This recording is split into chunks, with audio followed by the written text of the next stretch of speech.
बार प्रेम से बोलिए शिव गुरु महाराज की जगत जननी जगदम्बा उमा भवानी की संत बलवंत हनुमंत लाल की उमापते हर हर महादेव। श्रोता बंधुओं, सबसे पहले हमारा नमन तथा वंदन स्वीकार करें। हम आपको ये बता देना चाहते हैं कि ढोलक पर संगत करने वाले शोभनाथ गौतम जी हैं, गजाधरपुर बदलापुर जौनपुर के रहने वाले हैं।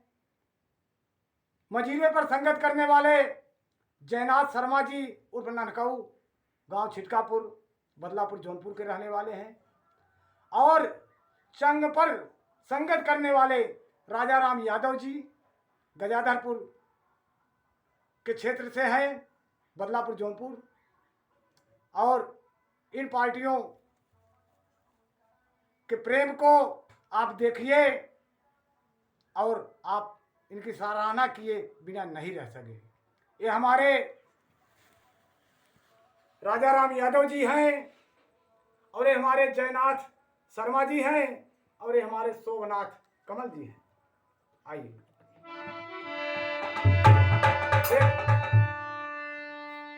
प्रिय श्रोता बंधुओं, अब हम आपको भाग नंबर 8 में तीसरे अवतार महामुनि नारद जी के बारे में बताने जा रहे हैं।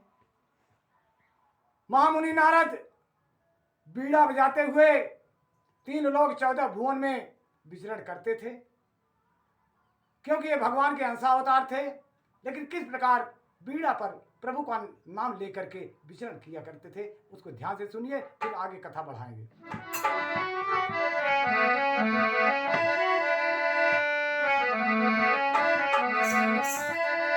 श्रीमन्नारायण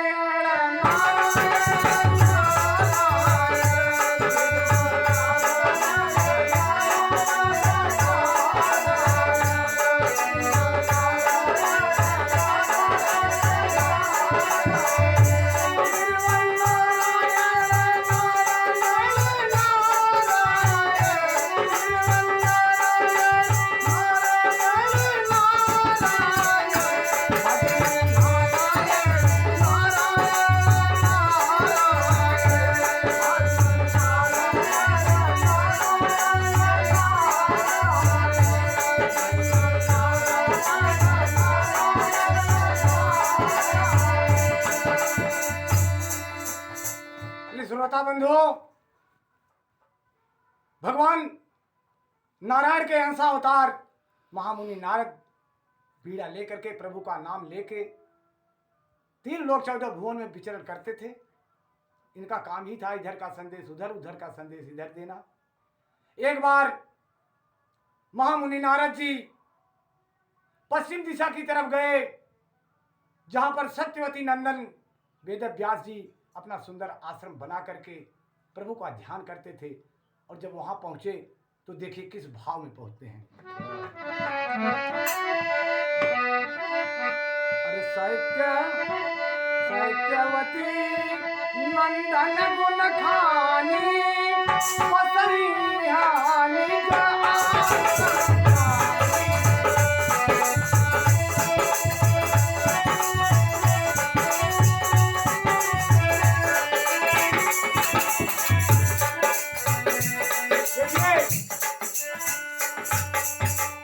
सत्यवती नंदन वेद व्यास जी सुंदर सी कुटिया बनाकर आश्रम बना करके वहां निवास करते थे और संत मुनि ज्ञानियों की सेवा करते थे, सबसे प्रेम से रहते थे। बहुत सुंदर आश्रम था, हर जीव जंतु प्राणी वहां खुशहाल रहा करते थे। उसी समय वेद व्यास जी बैठे कुछ विचार कर रहे थे। उसी समय नारद महाराज बीड़ा बजाते हुए उनके आश्रम में पधारे। किस प्रकार बजाते थे? एक बार करतल कर बीड़ा गावत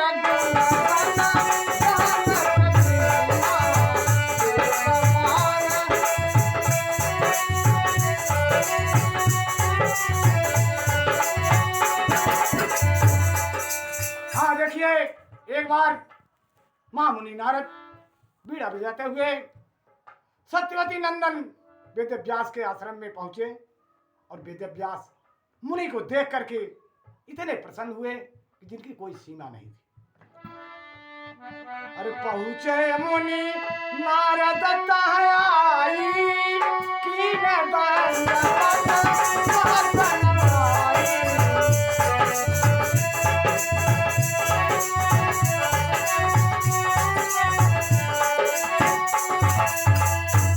दंडवत किए महामुनि व्यास जी महाज्ञानी अंशावतारी नारद जी की और विधिवत आसन लगाए।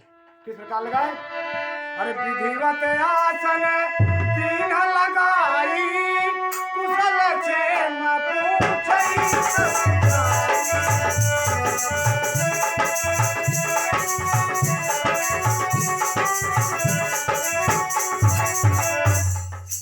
बंधुओं, जिस समय महामुनि नारद चलकर वेदव्यास के आश्रम में पहुंचे उस समय महामुनि को अपने आश्रम में पधारे देखकर वेदव्यास को बहुत प्रसन्नता हुई। उन्हें उचित आसन देकर उनकी कुशलाई को पूछते हुए बोले, अय मुनिवर, आप ब्रह्मा के मानस पुत्र होने के साथ भगवान के अंशावतार भी हैं। आप सभी गोपनीय रहस्यों को जानते हैं क्योंकि आपने उस पुराण पुरुष की उपासना की है। आप सूर्य की भांति तीनों लोक में भ्रमण करते रहते हैं। अपने योग बल के से प्राण वायु के समान सबके भीतर रहकर अंतःकरणों के साक्षी हैं। योगानुसार और नियमों के द्वारा परब्रह्म और शब्द की पूर्ण प्राप्ति है। आप महान से भी महान हैं। हे मुनिवर, आप उस प्रभु के इतने करीब रहने का सब वृतांत विधि पूर्वक बतलाइए और आप ये बतलाइए कि आप किस प्रकार भगवान के अंशावतार हुए। आप में क्या गुण था, आप में क्या सत्यता थी, आप में क्या परोपकार था, आपके द्वारा क्या यज्ञ हुई थी, क्या हुई थी, सब कुछ हमें वृतांत से बताइए। प्रिय बंधुओं, महामुनि नारद जी वेदव्यास की बातों से अति प्रसन्न हुए। स्वागत करने वाला अगर मिल जाए तो अतिथि प्रसन्न होता ही है। नारद मुनि बहुत प्रसन्न हुए। प्रसन्न होने के बाद अपनी कथा बताते हैं। हे व्यास जी, आप सुनिए, मैं आपको सारा वृत्तांत बताता हूँ। मैं किस प्रकार इस योन में आया और किस प्रकार पहले उस योन में था। कहते क्या है?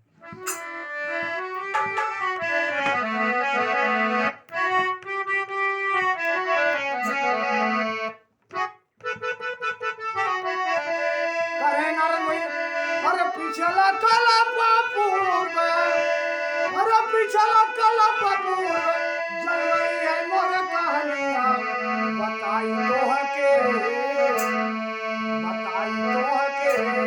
काहे भावे ना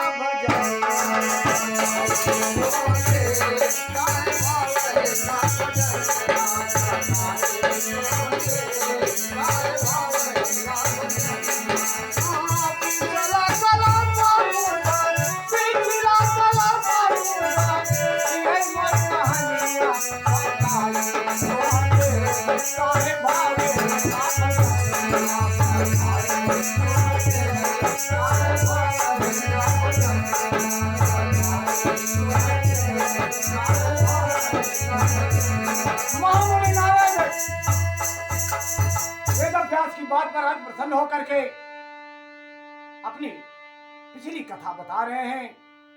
और किस प्रकार बता रहे हैं? अरे दासी पुत्र रहले हम चले जनावा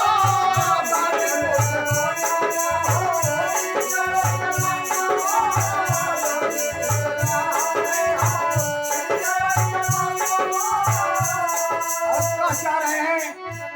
अरे वेदवादी ब्राह्मण के हम सेवक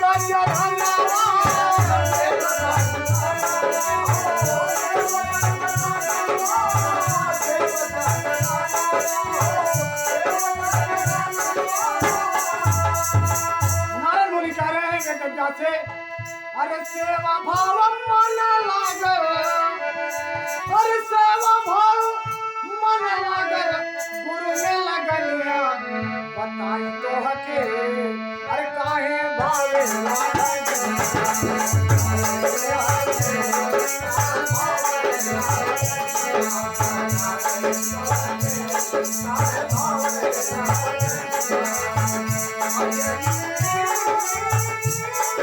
भैया सोमनाथ।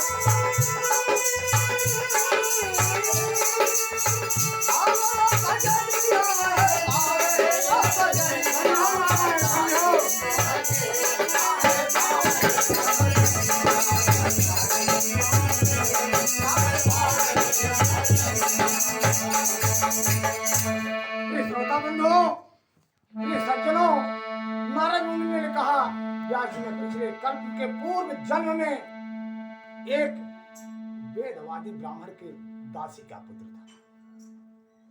वो योगी संत मुनियों ज्ञानियों की हमारी मां बहुत सेवा करती थी। एक समय ऐसा आया कि मैं खेलने कूदने में व्यस्त होने लगा, तो मेरी मैया ने मुझे समझा कर बुझा करके संत के चरणों में सेवा करने का अवसर प्राप्त किया।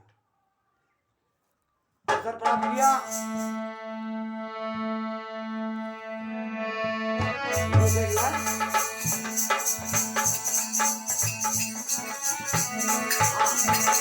हाँ भैया सोमनाथ, मेरा सरल स्वभाव देखकर वहां इकट्ठा हुए ये मुनियों ने हम पर बड़ी कृपा की, क्योंकि वहां एक संत आए थे, ब्राह्मण आए थे, वहां चौमासा रखे थे, वहां यज्ञ हो रही थी, बड़ा तमाम की कथाएं हो रही थी।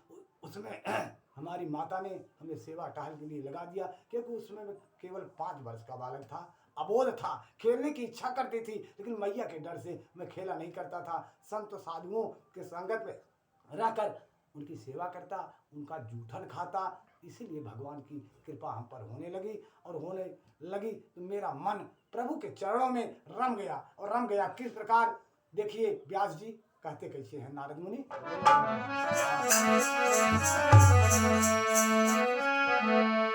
रमाई गयो मनवा हरे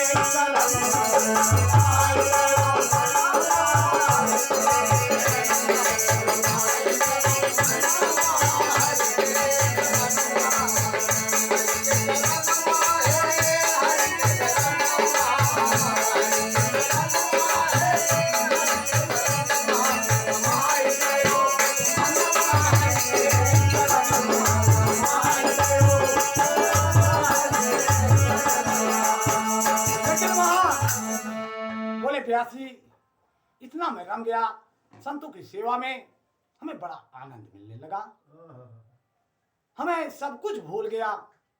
जो हमारे बालेपन का खेलने कूदने का समय था वो मैं भूल गया। कैसे भूल गया? मन की सुधि का हिला बिसराई,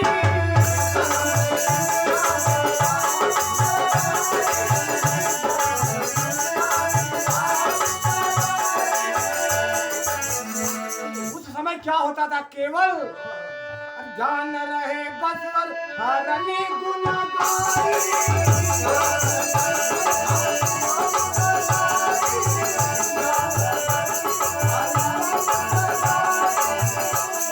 और ध्यान रहे बसवर हरि गुणगाई, लुभाई गयो मनवा हरि के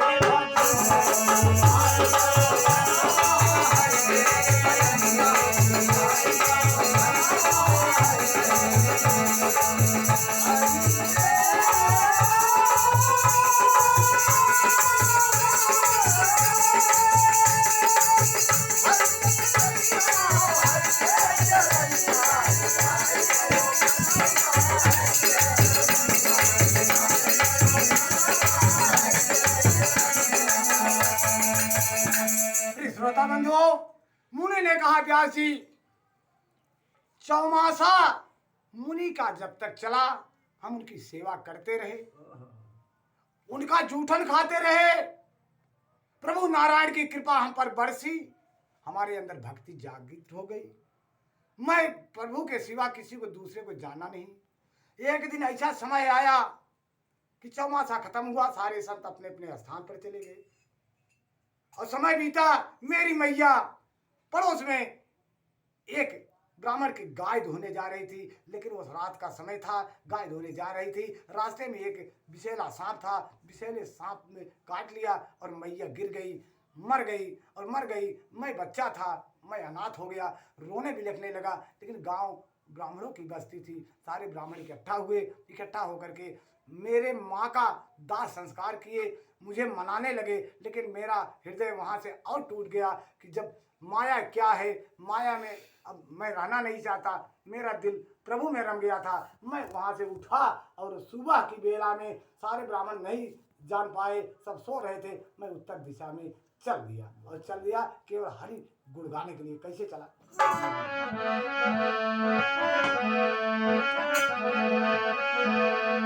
हर हर महादेव, अरे उत्तर दिशी महके ना पाया,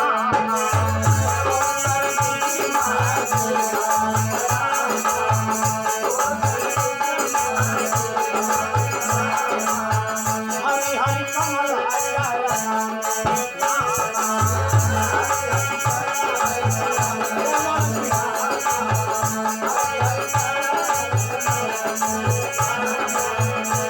श्रोता बंधुओं, मैं उत्तर दिशा में चल पड़ा।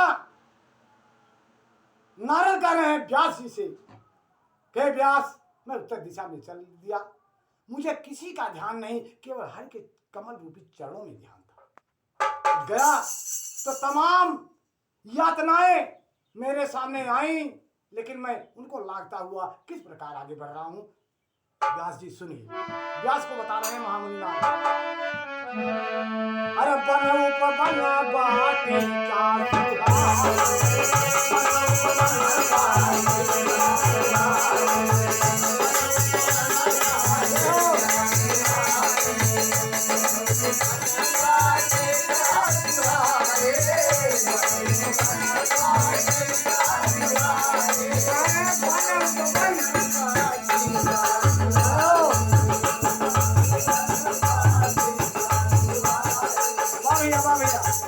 वन उपवन वाटिका सुहाई, वृक्ष मनोहर पड़े दिखाई। लेकिन मुनि का आगे क्या कहते हैं?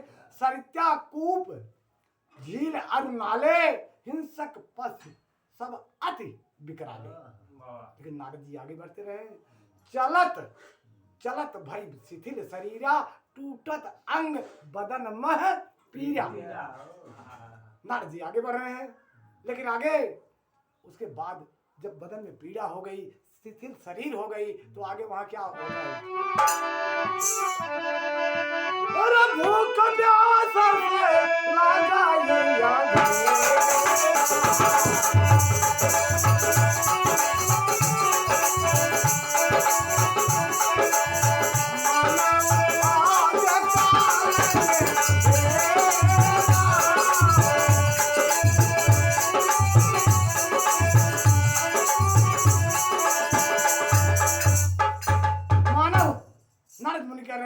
व्यास जी, मानो हमें काल ने घेर लिया, भूख प्यास से हमारी शरीर शिथिल हो गई, हिम्मत कर फिर कुछ आगे पर बढ़ाया और सन्मुख एक छोटी सी सरत्या दिखाई दी। और सरत्या जब दिखाई दी, वाह भैया वाह, सरत्या जब छोटी सी दिखाई दी तो दिखाने के बाद होता क्या है? वहां महामुनि नारद करते क्या है?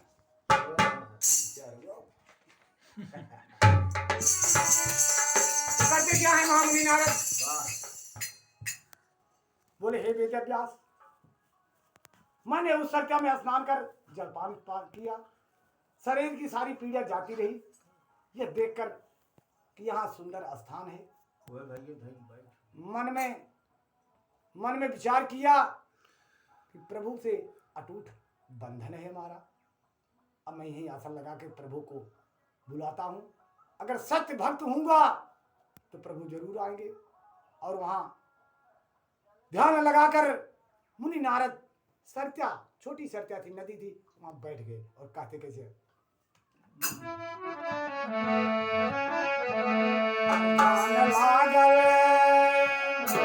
ध्यान लागल बाहर के चरणवा कि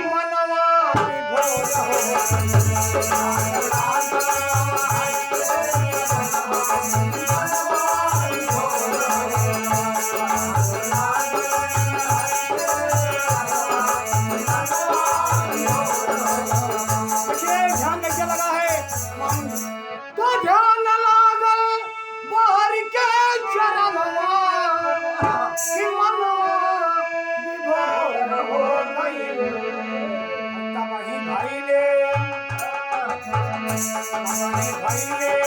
प्रभु के अवनवा कि मनवा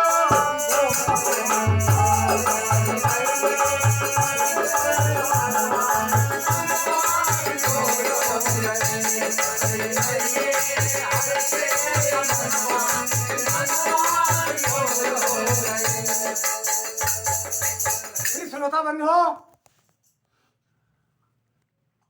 व्यास जी से नारद मुनि कह रहे हैं, हे व्यास, हे सत्यवती नंदन, कुछ पल ही ध्यान देने के बाद प्रभु प्रकट हो गए और बोले, हे पुत्र, मुझे खेद है कि अब तुम इस जन्म में हमें दोबारा नहीं देख सकोगे। अल्पकालीन संत सेवा से तुम्हारी चित्त वृत्ति मुझ में स्थिर हो गई है। अब तुम इस नश्वर शरीर को छोड़कर मेरे पार्षद हो जाओगे। समस्त सृष्टि का प्रलय हो जाने पर भी तुम्हारे अंदर जो स्मृति है यानी यादाश्त है वो सदैव बरकरार रहेगी। नारद मुनि नारायण के क्षणिक मनोहर रूप को देखकर विभोर हो गए। यही बात करके नारायण अंतर्ध्यान हो गए। फिर क्या था? उनके जाने के बाद कह रहे, हे वेदव्यास जी, उनके जाने के बाद मैं काल की प्रतीक्षा करते हुए निडर निर्भीक घूम घूम कर कीर्तन करता रहा। कुछ समय बाद मेरी मृत्यु हो गई। प्रिय श्रोता सज्जनों, नारद इतनी बात वेदव्यास से बताए। वेदव्यास करुण कहानी सुन करके, करुण कथा नारद मुनि की सुन करके आंखों में आंसू आ गए। लेकिन फिर हुआ क्या? नारद मुनि कह रहे हैं, उनके जाने के बाद मैं काल की प्रतीक्षा करते हुए निडर निर्भीक घूम घूम कर कीर्तन करता रहा और अपने जीवन को समाप्त कर दिया। कल्प के अंत में भगवान नारायण ने इस सृष्टि को अपने हृदय में सपेटने लगे। उस समय उनमें ब्रह्मा जी प्रवेश कर गए। नारद मुनि कह रहे हैं, 1 सहस्त्र चतुर्योगी बीत जाने पर ब्रह्मा जगे और उन्होंने सृष्टि करने की इच्छा की। तब उनकी इंद्रियों से मारीच आदि मानुष पुत्र पैदा हुए। तमाम सृष्टियां हुई। उन्हीं सृष्टि में मैं भी प्रकट हुआ। तभी से मैं उस नारायण की कृपा से वैकुंठ आदि तीनों लोक में विचरण करता रहता हूँ। मेरे जीवन का व्रत भजन अखंड रूप से चलता रहता है। भगवान की दी हुई इस विभूति बीड़ा पर उनके ही नाम का स्वर गूंजता रहता है। प्रिय श्रोता बंधुओं, महामुनि नारद ने वेदव्यास से अपनी जीवन गाथा को सुना करके विदा ली और बीड़ा बजाते हुए आश्रम से बाहर हो लिए। वेदव्यास भी पुराण हमारा आज बताता है, वेदव्यास भी भगवान के अंशावतार है। लेकिन अंशावतार होते हुए भी नारद पहले थे, इसलिए नारद से भगवान हरि नारायण का सारा मर्म जान लेना चाहते थे, इसलिए जान गए। नारद को प्रणाम किए जाते हुए नारद ने कल्याण होने का आशीर्वाद दिया। बीड़ा बजाते हुए त्रैलोक में विचरने के लिए चले गए और मुनि के जाने के बाद वेदव्यास जी अपने कुटिया में, कुछ लोग आए थे जो उनकी सेवा में लग गए और जाने के बाद अब मैं यह कथा अंत कर रहा हूँ। यानी अब आगे एक भजन सुनिए, उसके बाद अगले भाग में चल रहा हूँ।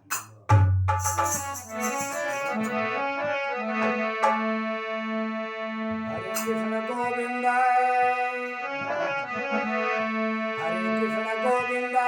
मोहन मुरारे, हे नाथ नारायण।